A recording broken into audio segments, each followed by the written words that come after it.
Hello everyone, welcome to this video about the Miops mobile, which is this here, time-lapse feature.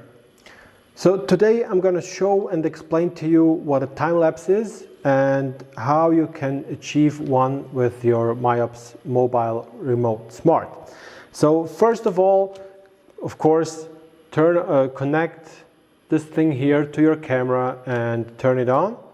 And then open the software Miops mobile, and then you have here this little button that says basic time-lapse. How does the basic time-lapse feature work? How do you make a time-lapse and what do you need to do?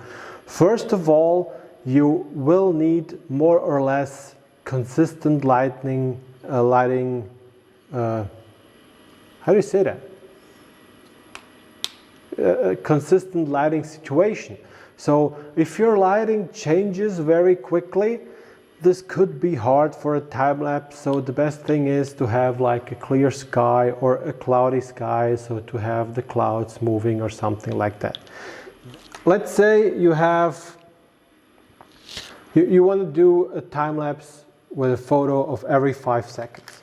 You open your software and then it says basic time-lapse. And you can say my interval is 5 seconds. So what your camera does is what the trigger does. It pushes your shutter button and then it waits here for 5 seconds. Apologies.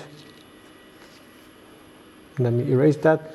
Then it waits for 5 seconds, it pushes again, then it waits again for 5 seconds, then it pushes it again. So, and it does this as long as you tell the remote trigger to turn off. So you can set, like I said, the interval you can set here,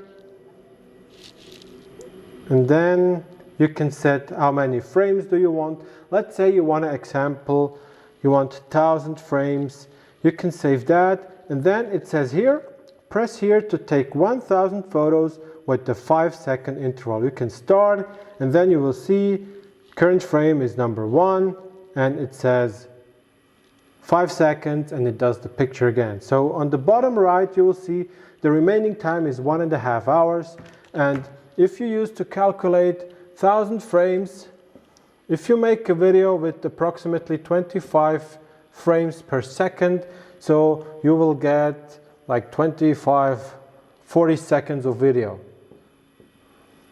So if you do this like for 1.5 hours, every 5 seconds, one photo, you will get a video of 40 seconds. So what you can do now is, you have to play a little bit with these features, with these times, and there is like no fixed rule on how many seconds you can do that. But if you, for example, let's say you have faster movement, then you can say, oh, you know what, instead of like going every 5 seconds, let's go every 2.5. So you have here 2.5 seconds. So every 2.5 seconds you can stop this here. I can change this, I can change my interval to, let's say, 2.5 seconds. Save this, and then it will say, it will wait 2.5 seconds for every photo. Or maybe you will have something that takes like much longer to change. So then you can say, you know what, let's go here for 20 seconds. And then you can change your interval. This one here is interval. Once again. So this here is the interval here, this space, and you can play with that space. As I said, if you have faster going movements, make this time shorter. If you have longer movements, like less movement or less changes in your scenery, you can make it longer. So this is actually the basic explanation how to do the time-lapse with the Miops mobile. It's very easy to set up. it might take a couple of try and errors to see how it works for you, but it's a really cool thing to do, and I recommend everyone to play with that a little bit. And if you have any questions about this, feel free to write them down in the comments. I will happily be there to answer all of your questions. And for now, let's go outside.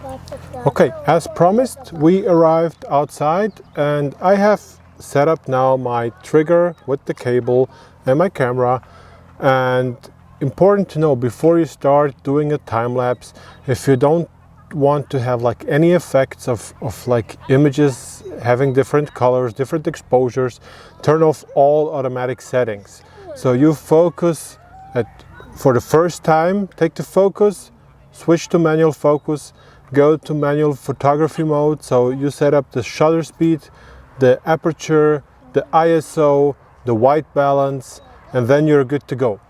So I now calculated, I want to stay here for 1 hour. We are here at the lake. The sun is gonna go to the sunset. So I won't make it past sunset. So you'll just see a small portion of the sun going down. And since I'm gonna stay here for 1 hour, and for example, I want a 20-second video, I'm gonna make 500 frames. So we have 3,600 seconds for 1 hour. And I want 500 frames, so that means like every 7 or 8 seconds we're gonna need a photo. So I'm gonna set up my trigger to go off every 7 seconds, and then we're gonna see what's happening. After this video, you're gonna see the whole time-lapse video already stitched together. So I won't gonna show you the process of how to stitch time-lapse photos to a video and stuff like that, because this could take like 10-15 minutes easily. So I hope you had fun. Thanks for watching and have a nice day.